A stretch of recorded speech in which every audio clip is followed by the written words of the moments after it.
দেখেন আমাদের কুমিল্লার অবস্থা। কুমিল্লা গোমতী নদীর পানি বিপদ সীমার উপর দিয়ে যাচ্ছে। আমাদের বাড়ির পাশেই হয়েছে গোমতী নদী। দেখেন গোমতী নদীর অবস্থাটা কেমন। এত ভয়াবহ অবস্থা আমরা জীবনেও দেখি নাই। এই যে এত বড় হয়েছে, কিন্তু আমরা হয়তোবা একটু পানি হইতে দেখছি, কিন্তু এতটুকু পানি হইতে কখনো দেখিনি।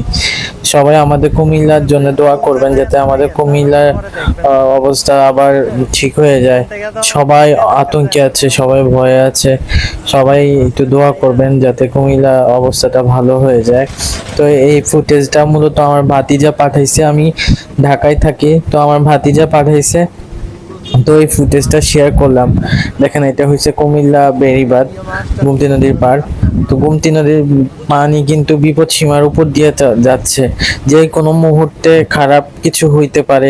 তো সবাই সাবধানে থাকবেন, যারা কুমিল্লা আছেন, যারা আমাদের কুমিল্লা ভাইয়েরা বোনেরা ফ্যামিলি মেম্বার যারা যারা আছে, যারা আমার এই ভিডিওটা দেখবেন, সবাই অনুরোধ রইল সবাইকে যে সবাই সাবধানে থাকবেন, সুস্থ থাকবেন, ভালো থাকবেন। আর একটু নিরাপদ স্থানে চলে যাবেন, যাতে একটু সাবধানে থাকতে পারেন, একটু ভালোভাবে থাকতে পারেন।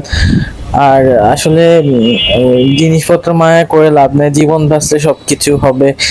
এখন যদি ভয়াবহ অবস্থা বেড়ে যায়, তাহলে সবাই একটু সাবধানে চলে যাবেন। সাবধান থাকার জন্য একটা কোনো নিরাপদ স্থানে চলে যাবেন। জিনিসপত্র নষ্ট হোক, কিছু করার নেই, কিন্তু মানুষ বাঁচলে সবকিছু। সবাই ভালো থাকবেন। আসসালামু আলাইকুম। আমার ভিডিওটা এই পর্যন্ত।